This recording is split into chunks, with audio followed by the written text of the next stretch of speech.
What is the difference between a fractional CMO and a marketing agency? What's up, blue collar business owner? Welcome back to the Blue Collar Prosperity Podcast.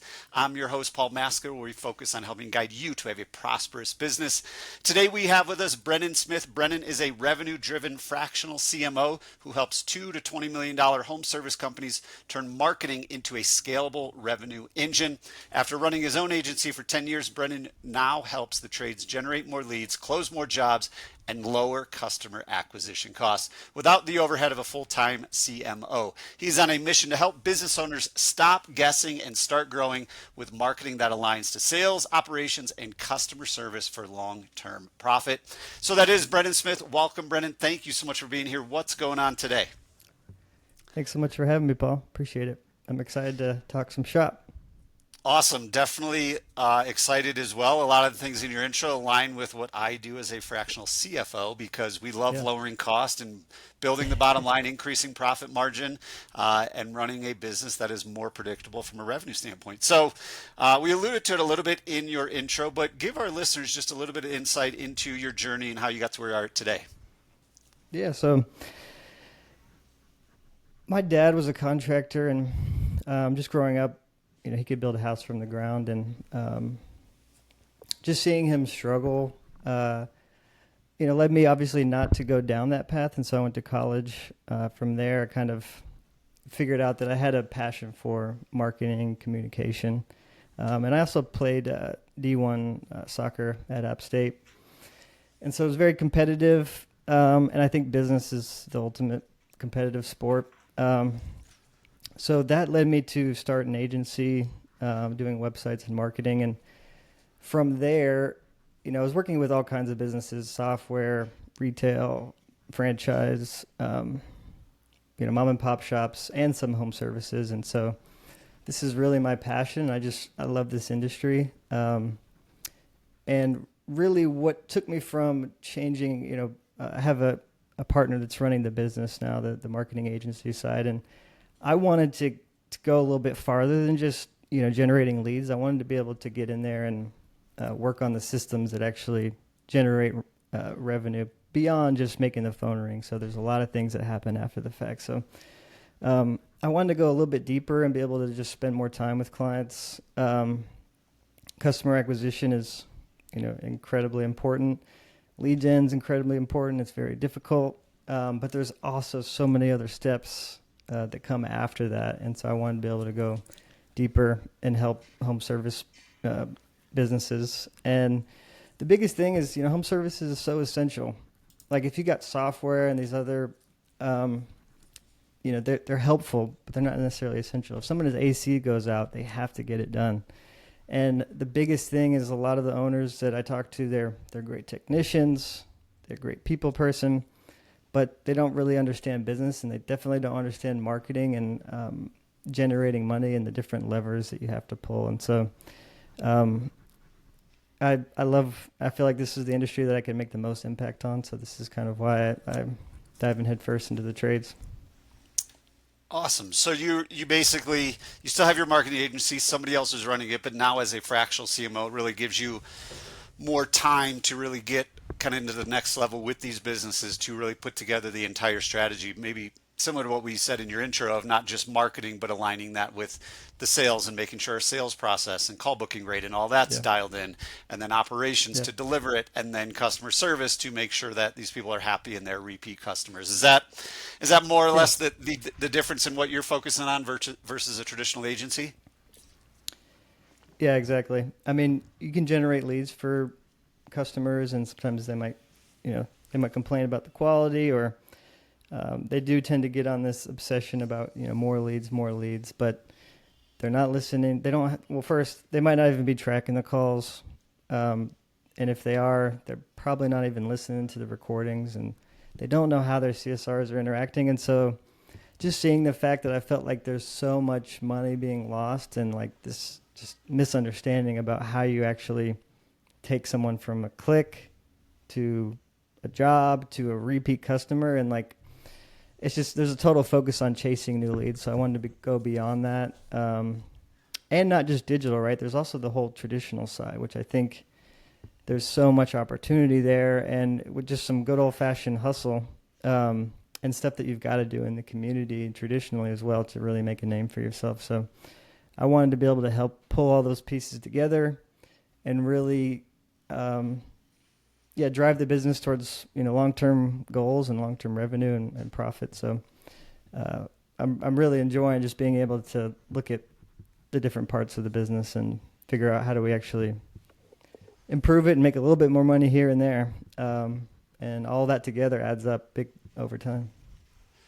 Yeah, no, it definitely adds up when we can improve our call booking rate a little bit, or improve our closing rate a little bit, or improve our average ticket Yeah. a little bit, or decrease the amount of time in between, our customer using us this time and the next time. So let's kind of get into that. So you mentioned Yeah. lead generation. Obviously, that's, the first step. That's the first click. Hey, we Yeah. got these leads. But it's only one part of a much bigger picture than I think a lot of people realize. The second part is actually managing those leads so we Yeah. can turn them into a paying customer and making sure they're not falling off the boat between Yeah.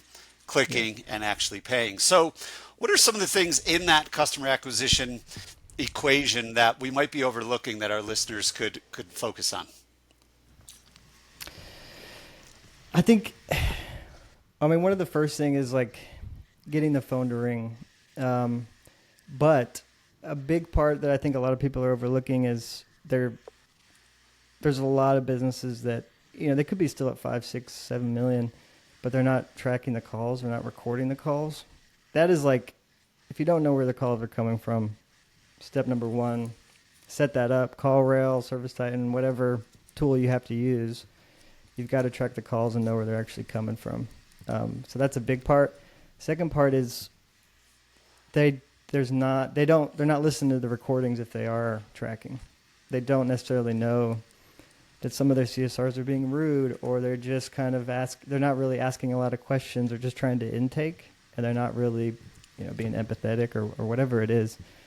This is the first voice that someone's hearing when they have an issue, and if it's not a nice person, they're less likely to work with you. And so I think like it is this dance of like they're clicked, now they've called you. Okay, so that's just the first step. Now you've got to court them and the phone call, speedy to get out there. Once someone is out there, they need to be confident. Like if a tech shows up and he's really not confident in how all these things lead to closing more jobs. And I think are all part of like connecting the dots in the marketing equation. I just feel like marketing is every customer touch point. It's not just lead gen. It's, listening to the calls and actually coaching your CSRs and making improvements to how they actually talk. Those are some of the things that I think are big ones. Another big one is like just not responding to form fills. People fill out a form, they get called back 5 hours later or the next day or something like that. Those people are gone. So something that I'm always trying to implement in business is how do we set up like a speed to lead system that we can actually track. Ultimately, I want those people to be called back within a minute. If you miss a call, they're called back within a minute, because the chances of you converting those, if you do call back within a minute, have skyrocketed now like 400%. And every 5 minutes, every 30 minutes, every hour, you're losing a chance to actually close that client. And really, it speaks to the credibility and building trust. Like if someone calls, you miss it or something like that, for some reason the call dropped, whatever, you call back, or you fill out a form and you get a call pretty quick, like immediately pretty much. It makes a person feel like this business really knows what they're doing. They're really on top of it. I'm like, they're already showing that I can trust them. People are very worried about, how, they have no clue what's going on in the home. They don't understand HVAC stuff, AC stuff. So there is a lot of fear, and you've got to, quelch those fears with a lot of trust building at the front end. Yeah, I mean, I think for everyone out there listening, Brennan just dropped a whole bunch of phenomenal insight that you guys could literally implement probably by the end of today, depending on when you're listening to this. Looking at the customer journey as every touch point is a marketing opportunity. And the way I like to look at it is every time we do something right during one of those touch points, and Joey Coleman talks about this in How to Never Lose a Customer, but every time we can do that, by the time we get to presenting the price with the technician, if we have gotten rid of all of their fears and buyer's remorses and questions and Yeah. uncertainties, we're just a lot more likely to turn them into customers. So if we can answer the phone properly, if we can be polite to them, if we can have empathy for them, if we can send them a text message when they're on their way, if our technician can show up, and these are just like 3 out of a million different things you do. Technician shows up in a nice uniform. They've got a nice Yeah. Yeah. van. They're like all these things. By the time you present the price, it's like, I don't want to call anybody else because this entire experience has been Yeah. amazing.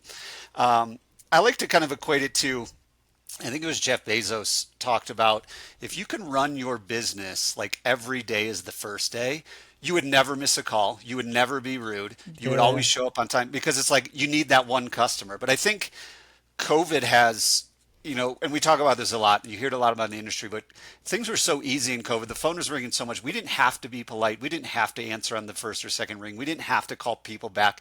We didn't have to have a clean uniform. Like we were just running and gunning and everything was going to be okay because there was more leads than we could handle anyway. Whereas now it's kind of Yeah. normalized and it's not like that. And I think the last thing to hit on before we get to my next question is the form fills. And there's so Hmm. much automation out there that this shouldn't even be an issue anymore. If someone fills out I a know. form, they should get an email or text right away saying, we're going to call you in the next 5 minutes, and your Yeah. CSR can call them in the next 5 minutes.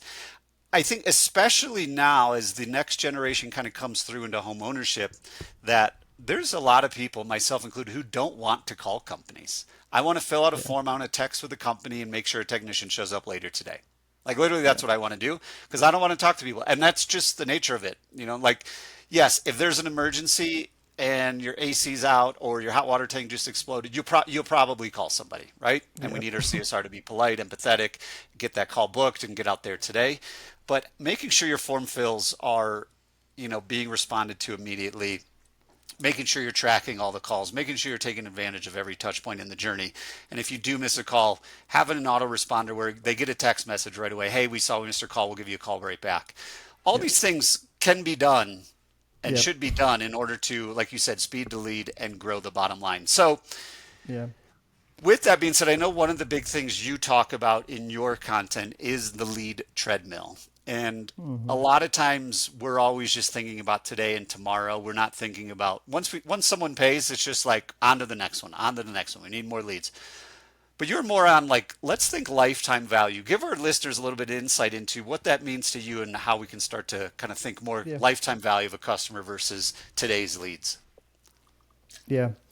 I think because a lot of what we're doing, a lot of the trades, right? It's all emergency, and so you tend to get focused like everything's right now. The person needs it now. I need to focus on now. Everything's like there's such a reaction going on, but you need to take a step back and actually build like a long-term plan. And so what I mean by that is, let's just say you get a $250 AC repair job, right?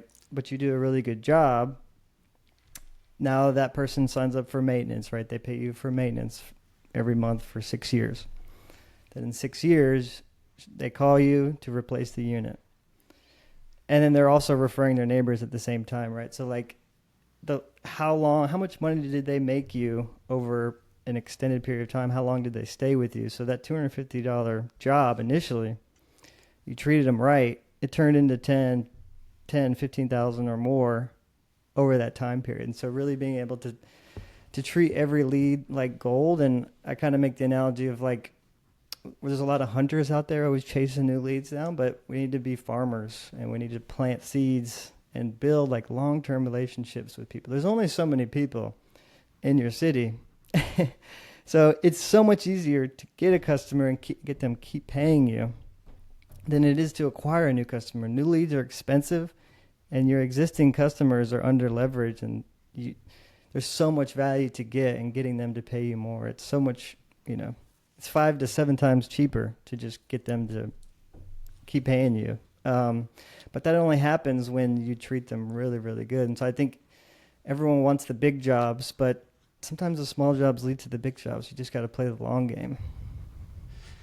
Yeah, and it's so true, and sometimes it's hard to think about the long game because, like you said, it's like we're putting out fires every day, even if it's just Yeah. the proverbial my AC's out or my hot water tank exploded or Yeah. my panel main breaker tripped and I don't have electricity in my house, whatever it is, like we get so caught up in the today and solving today's problems, but when we can look at the long-term value, and I still equate this to my very first experience of owning a car. I was probably, I don't know, 17 years old, and I had to take it to the shop, and I the car wouldn't start. So I thought it was either a new battery, new alternator, new starter, something like that. And I took it Yeah. into the shop and they kept it. And they're like, every time we start it, it starts. We clean up all the connections. They're like, we're going to keep it here for 3 days. And 3 days later, they call like, we can't find anything wrong with this. So come pick up your car. You don't owe us anything. To me, that was like that mechanic. I still talk to them today. They had a lifetime customer and a zillion referrals because they were upfront and honest and didn't try to sell. I would have gladly bought a battery or an alternator or a starter Yeah. and not known the difference. But the fact that they were like, hey, we're going to not make a couple $100 here, but we're going to be upfront and honest, Yeah. customer for life, lifetime value through the roof. And we can do the same thing in the trades.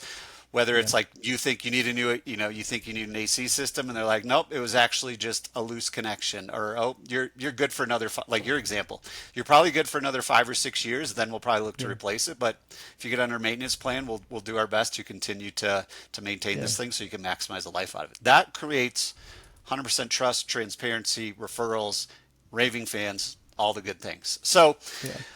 with that being said, we know there's a lot of hidden revenue.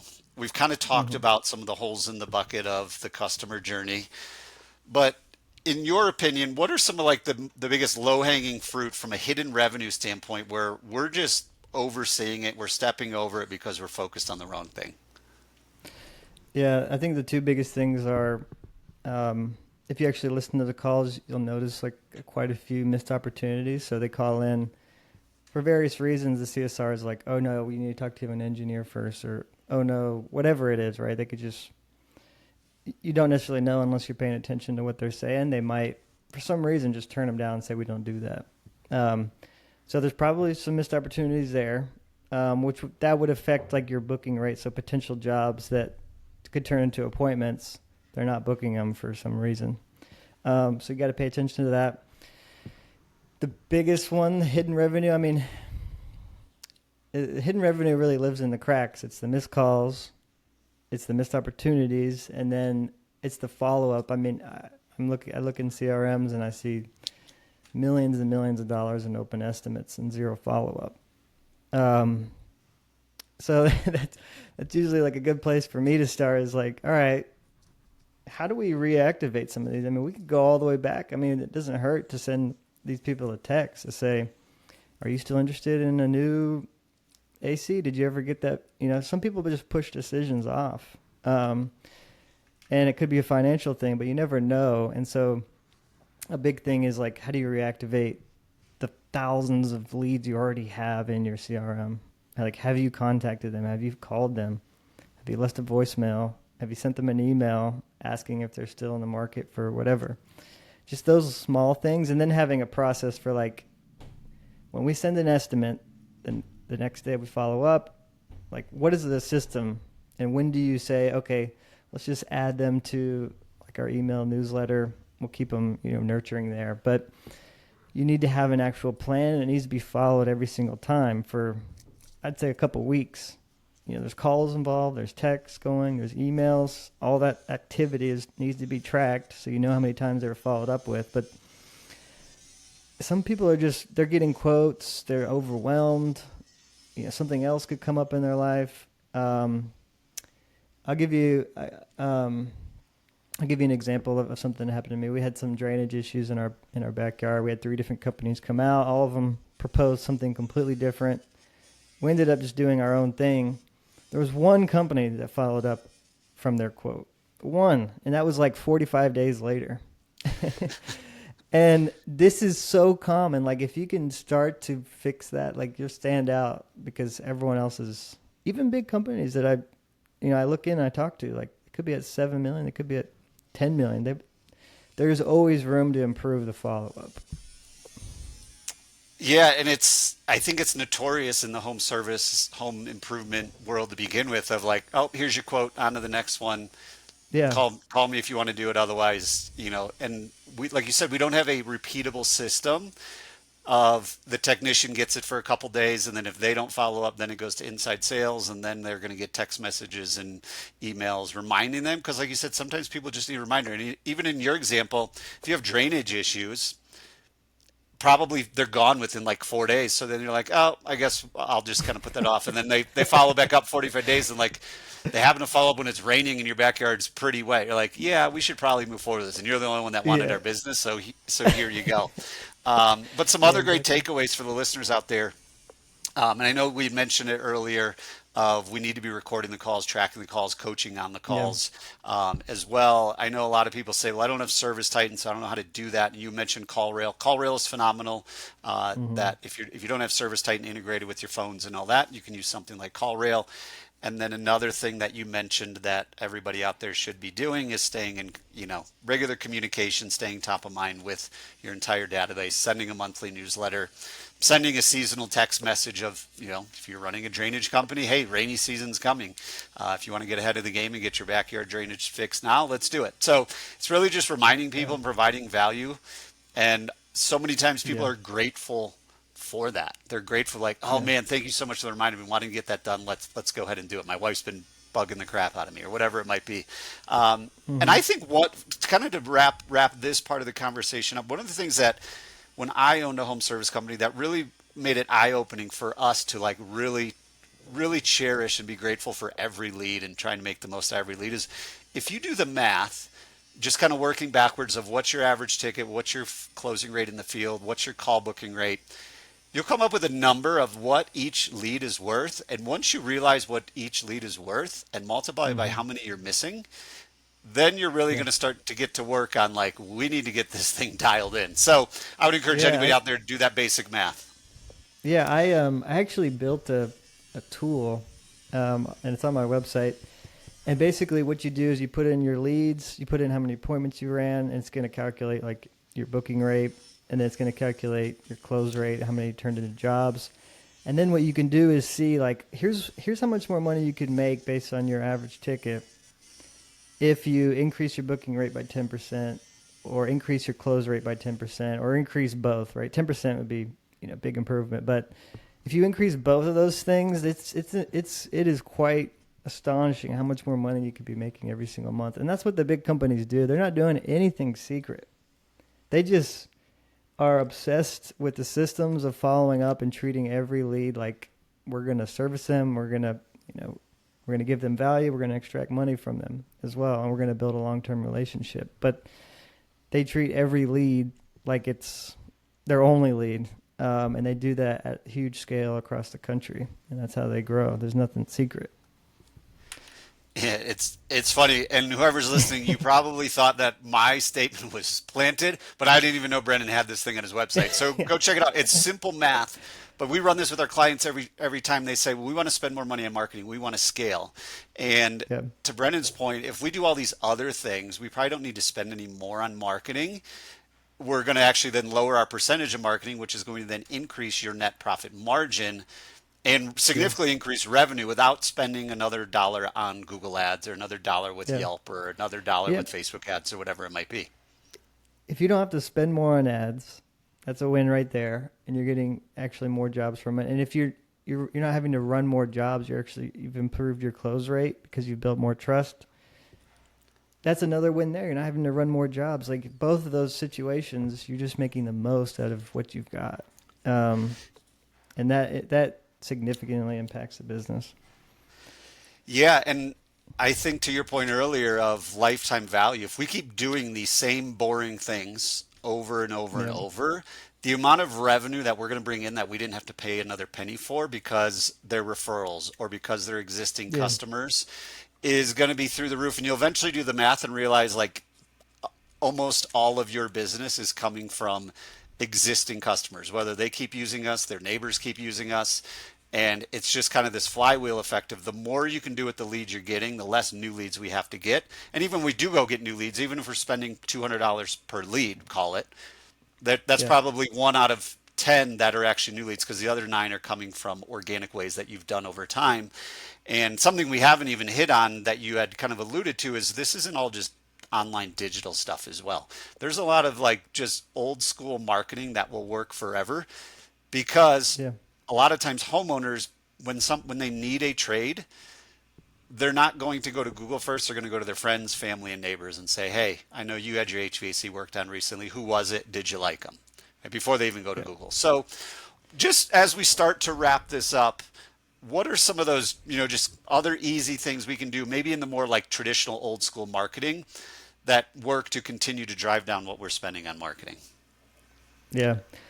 Well, there's a huge population of like retired older people that aren't on digital, and this kind of comes down to like how big are you and how much are you spending on marketing. But there are situations where